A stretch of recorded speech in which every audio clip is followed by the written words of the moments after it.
This is the Digital Agency Insiders Podcast. Inside, you'll learn how to build, grow, and scale your digital marketing agency, all from the comfort of your favorite coffee shop. Let's get started with the show.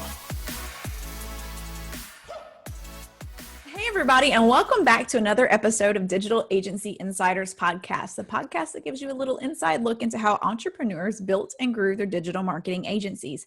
I am Tabitha Thomas, your host, and if this is your first time listening to the podcast, can I encourage you to go and hit that subscribe button as we release new episodes each and every Tuesday. So today I have with me Valerie, Jennings, and Johnna, Londen, sharing a long and rich career together. They are recently the co-founders of the Online Business Guru, starting in 2018. The OBG's mission is to show both startup and well-established businesses the foundational steps they need in an online world. Ladies, welcome to the show.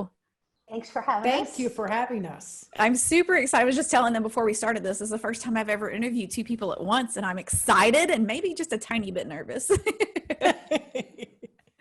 We'll walk you through it. Awesome. Well, Valerie, I'll start with you real quick because you were the kickoff for Computers 101 back in the early 2000s. So did your family move back or move to Mexico back then to start the business, or did you guys move for a different reason? Well, actually, ironically, my parents went over on a vacation, ended up getting into a tour group to look at properties, and came home buying a piece of property and said that they were going to move to Mexico. And at that time, they were in their 60s, and I was actually in a dead-end job. My husband was working as an insurance adjuster, so all he needed basically was an airport to work. And we decided, you know what, we're going to go with them and we can do better anyway. So we packed up everything and took a leap of faith and went into Mexico, and I started Computers 101, which was basically a in-home computer repair business. And I had a degree in computer repair, so decided that I'd put it to good use.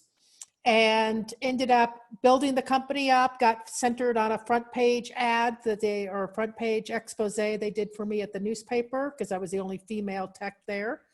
And all of a sudden calls started coming in more and more and more. And by the luck of God, I ran into Johnna and her husband, Joel, and we clicked right away. They moved in with me. We've been working ever since. And that's now been almost 20 years. Wow, that's incredible. So just to take, man, how many people talk about doing that? They just talk about, I'm just going to just screw it. I'm done. I'm going to move it off somewhere else. And you guys actually did it. That is incredible. If you don't take the leap of faith, you don't know what's going to happen. So very true. So very true. So Johnna, your turn. What brought you and your family down to Mexico a few months later? Actually, it was just my husband and I. Okay. We had a business and 9/11 hit, and it basically took its toll on the business. And both of us being military, the children of military, we were taught you pay your debts. So we took everything and we liquidated what we had. We paid off what we had, and we decided we never had a honeymoon. We had never had a vacation. So let's go see Mexico. We get to Mexico. We actually get robbed. We end up on this wild adventure where we camped at a river, and we ended up in the top of the Sierra Gorda Mountains, and we met a man there, the only English speaking man in the whole city. And trust me, my Spanish was none at the time, and Joel's was really bad. He says, before you go back with a bad taste in Mexico, go see San Miguel de Allende. I have some friends there that run a bagel cafe. It's a restaurant, and that way you get that bad taste out of your mouth. So we ended up in San Miguel de Allende on a holiday, no less, so the restaurant was closed. As we were walking out, the owner of the restaurant was actually walking in to do inventory. He had just sold the business, and he and Valerie were very good friends. And he said, look, don't go away with a bad taste in Mexico. Why don't you stick around for, a month or two? He says, I've got a friend who's got a computer business that has just started booming, and she could really use the help. Joel and I both had computer networking engineering degrees. And so we stayed at the hostel. Valerie was sick, and we talked to her 3 days later, and it just kind of clicked. About 4 or 5 months after that, we started calling her mom because she was just like that. And she adopted my husband the two of them they had this wonderful relationship, and it just works. We share a house. We do share a business. and it works. People a lot of times mistake us for sisters. I call her dad, my dad. This is home. I wouldn't go back.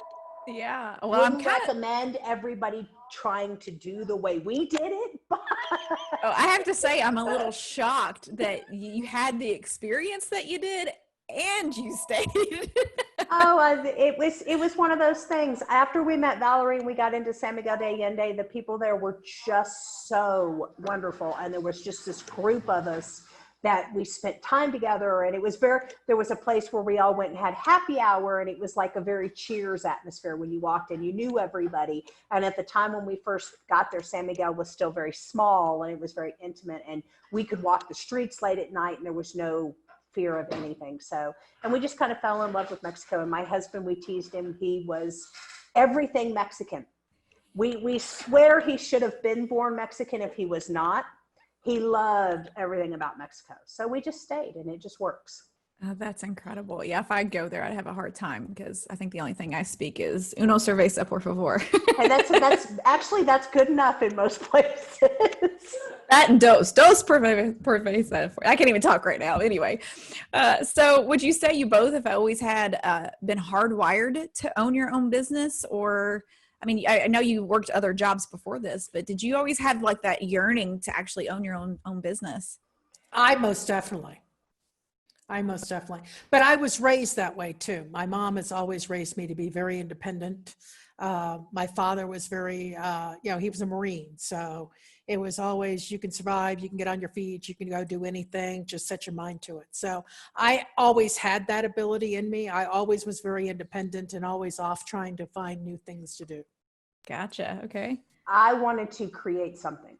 And my dad's military as well. He was retired Army 21 years, and I was the only child. So it was, you're going to learn how to do this, and you're going to learn how to take care of yourself, and you're not going to need to rely on anybody, and you're not going to need to count on anybody. And part of that translated into, if we owned our own business, I don't have to worry about whether you're going to pay me, because I don't need you to pay me. Mm-hmm. And I always wanted to create something. And Val and I, we work really well together. So the business really works. Even all of our personality tests and abilities tests come back and basically say we're two halves of the same whole. Okay. She's very business and let's get it done. And she can see the big picture and the plans. And I'm the one that can see the little picture and how this needs to go together and how it needs to be done. So for that, we make a complete team. Well, that sounds like a perfect team. And the fact that you're both from military families, that's got to make it just a little bit better, because you both have the same kind of upbringing, which has got to help. So true. I was never a military family, but I got lots of people around me that are. So I know it's a shared experience when we're in that kind of environment. So around 10 years with the Computer 101, and I know there were some personal issues, but eventually that led you guys to your virtual assistant. So how exactly did that come to play?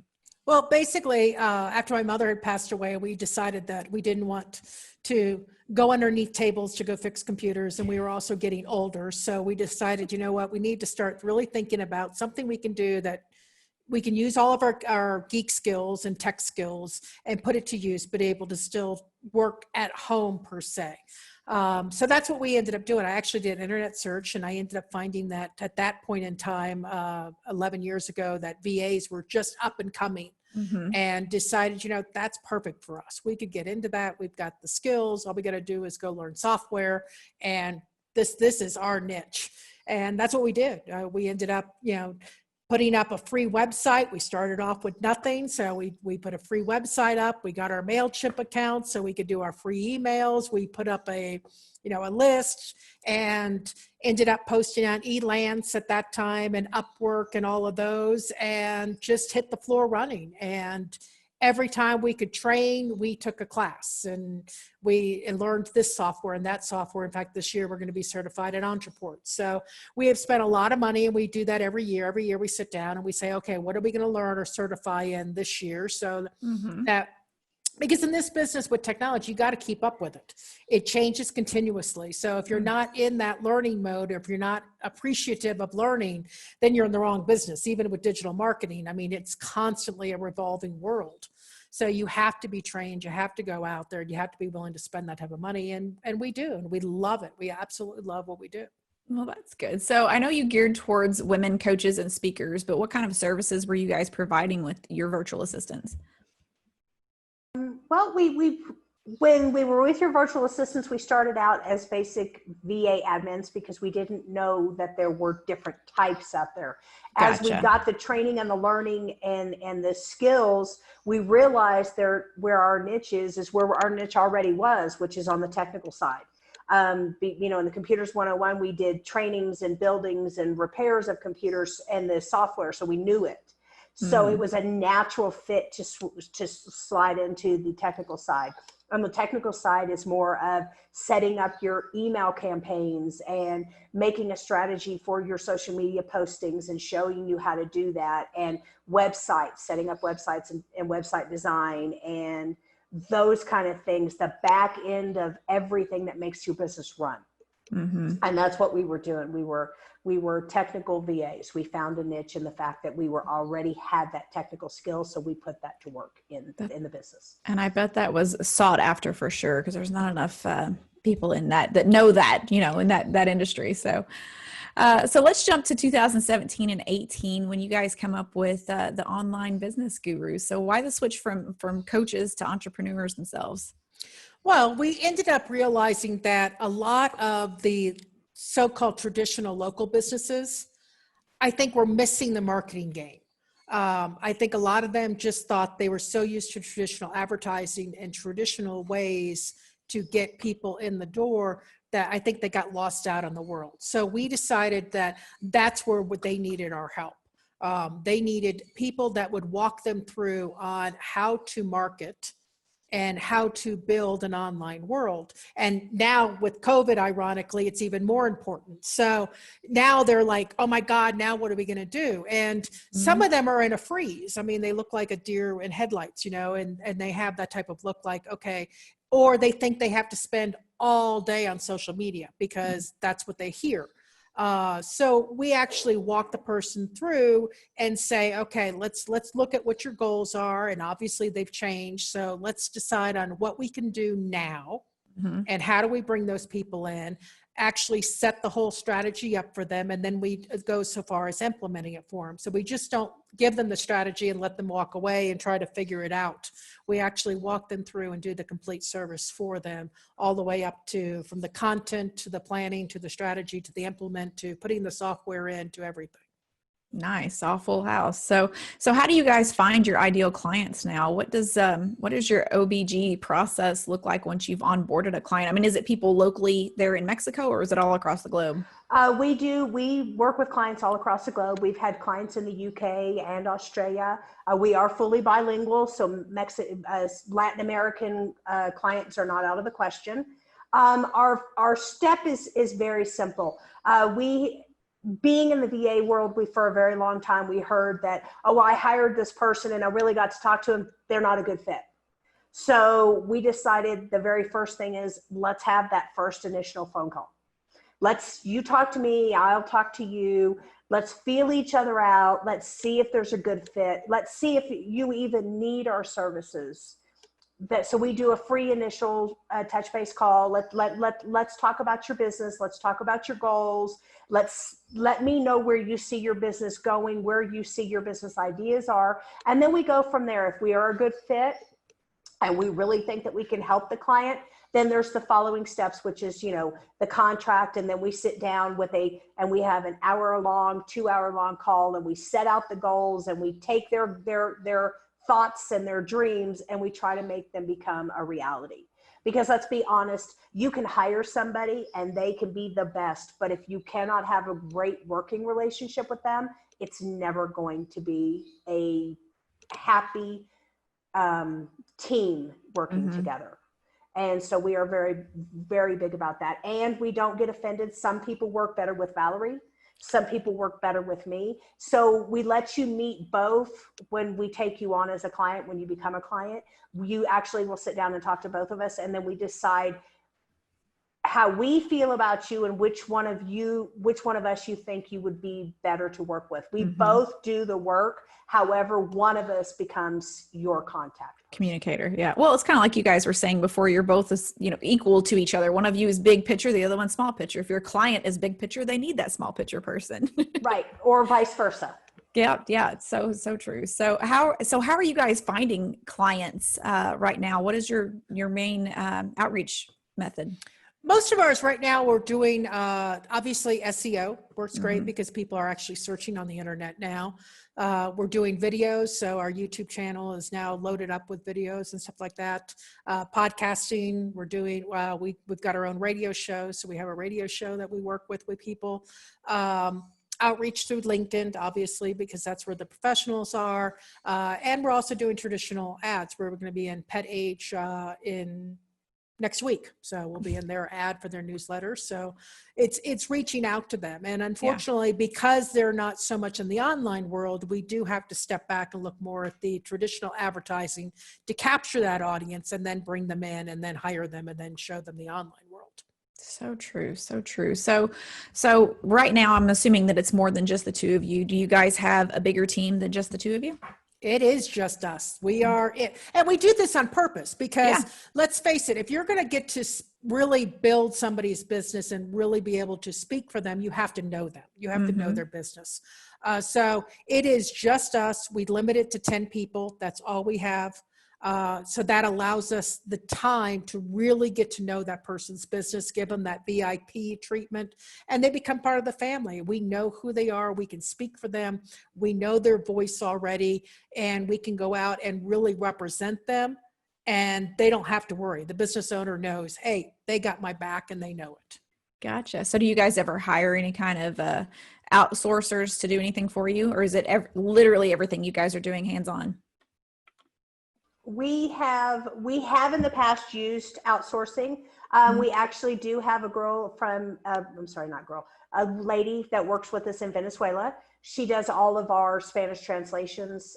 She takes all of our English content we create. She puts it into Spanish for us. She is fantastically wonderful. So we're not opposed to outsourcing if we need to, but we do like to keep as much of the work in between Val and I as we can, because we like doing the work. And like Valerie said, we like our clients to know that they're going to get that personalized service, that I'm not going to talk to you today and send it to somebody and wait a week and then come to find out they didn't understand where we were trying to go with this. And we've run into that a couple of different times. So for that reason, we really like to keep our client base small so that we can give the kind of service that we would be proud to have delivered. Yeah, so true.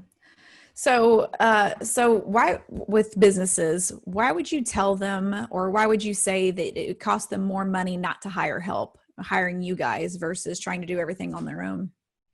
Well, the number one they're buying is experience. Everybody, probably knows basic plumbing, but they still hire a plumber. It goes back to that. It's more efficient for them to hire somebody who already knows and already an expert in that area than it is for them to go and learn it and take the time to learn it and everything else. And let's face it, if it's not your zone of genius, why bother to waste the time when there are people out there to hire them? So it does. And let's face it, you can hire me to do it for you at whatever XYZ hours at XYZ cost. But if you're charging, let's say you charge $100 an hour for your services, like many doctors and everything else, well, that's $100 an hour they're losing because they have to go learn something so that they can do it themselves. So it's cheaper for them to hire me and have them focus on their zone of genius and let us focus on our zone of genius. So true. So true. So what type of systems would you guys recommend, or do you recommend for those businesses, and how does system automation work? The fact is that the systems and software that are out there are in different steps, and it really going to depend on where that client or where that person is in their business, where their business is, whether they're just starting out with an online presence, or whether they have a little bit of an online presence, or whether they have this really big online presence they don't do anything with.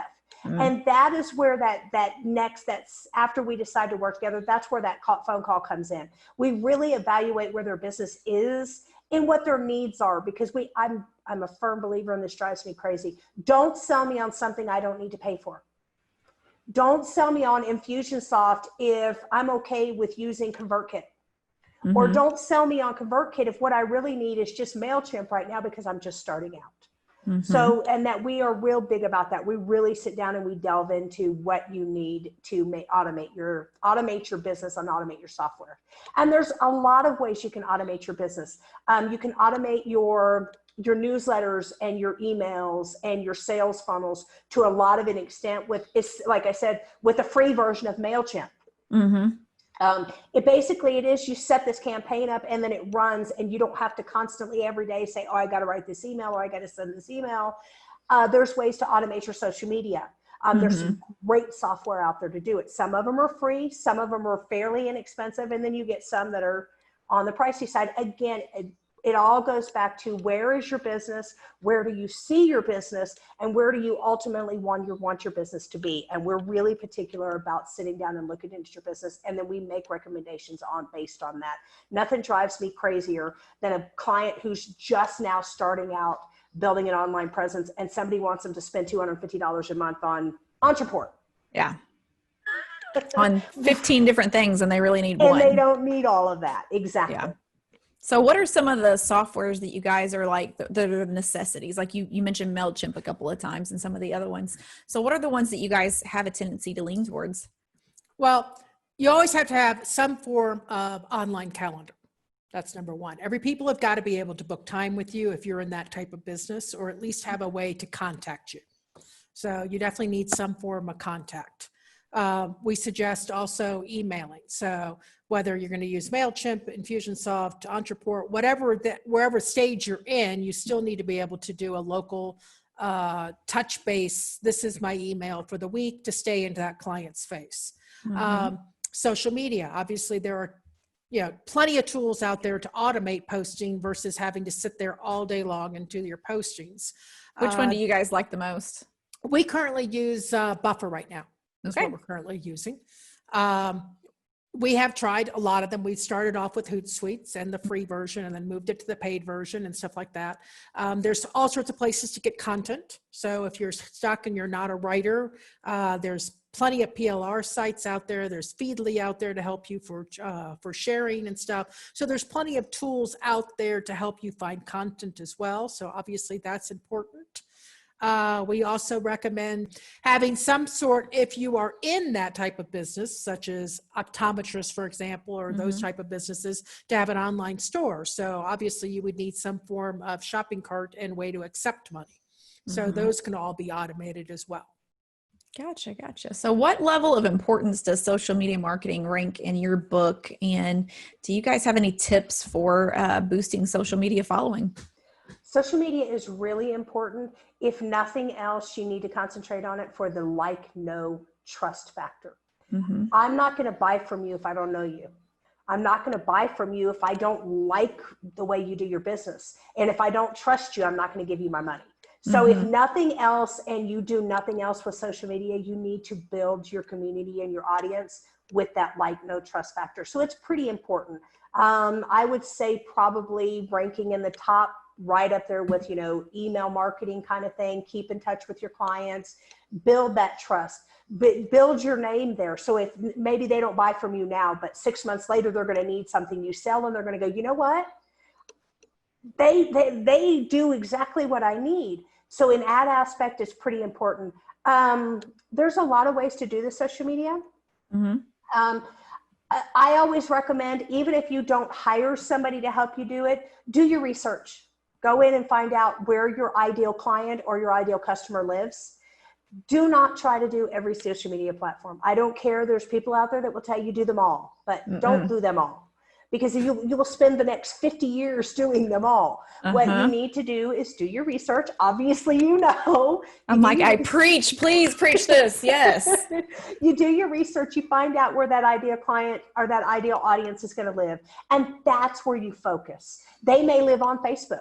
They may live on Instagram, but you want to know where they live. Then you also want to do a little research about people that are competitors. I know that sounds crazy, but there's a reason behind it. You want to know what they're posting.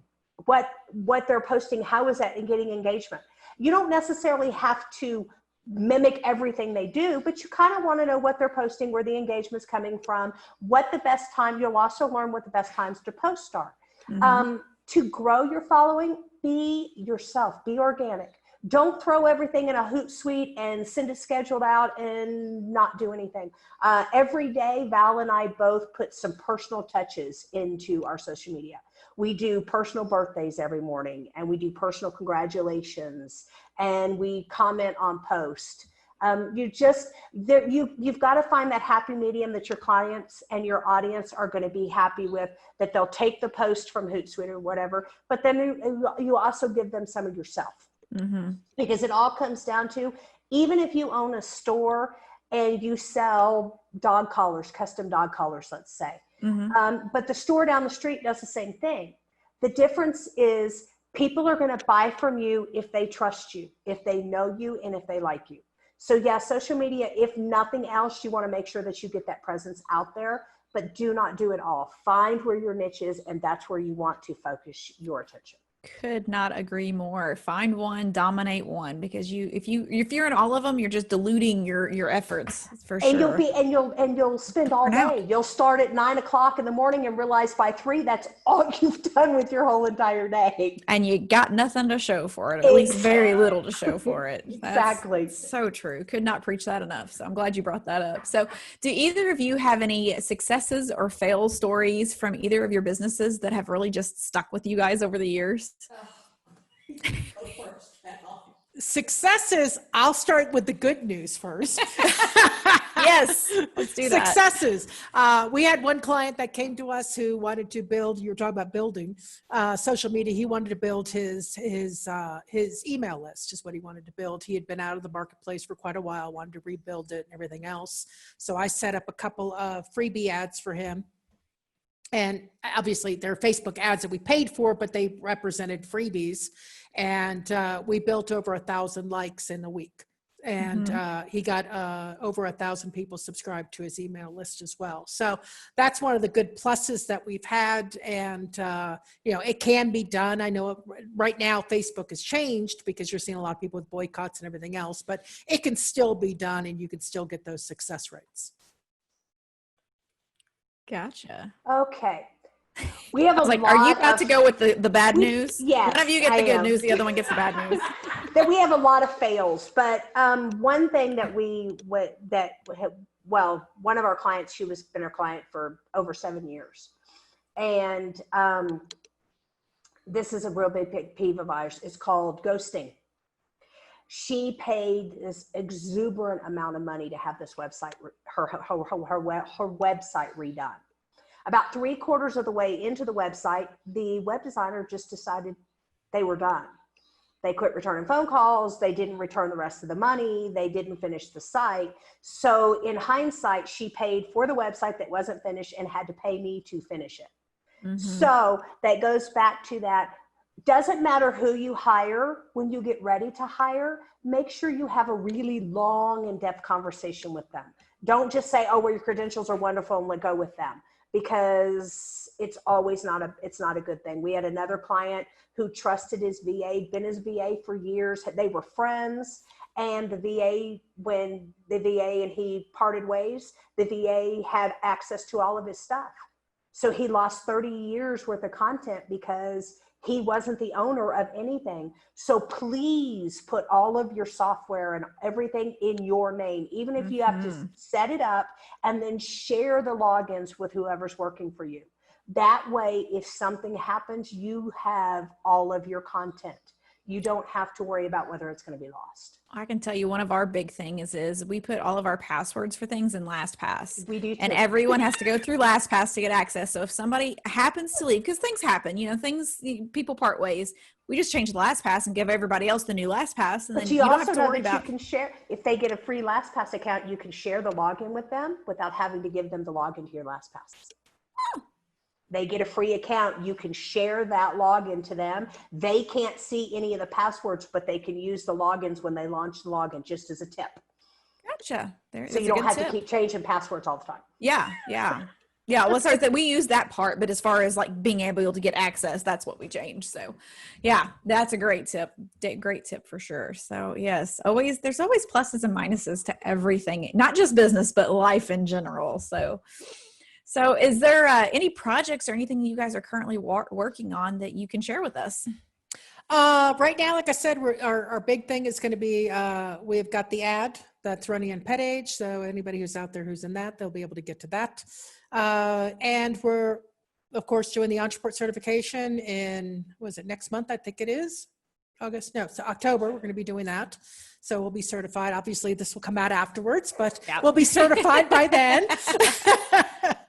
And we'll have our radio show on Business Talk Radio. That's the next thing. And that goes live in October as well. So, so what's the name of the radio show? It will be just the Online Business Gurus. Okay. So that will be there. People can look us up from there and join us. That's on Fridays at noon.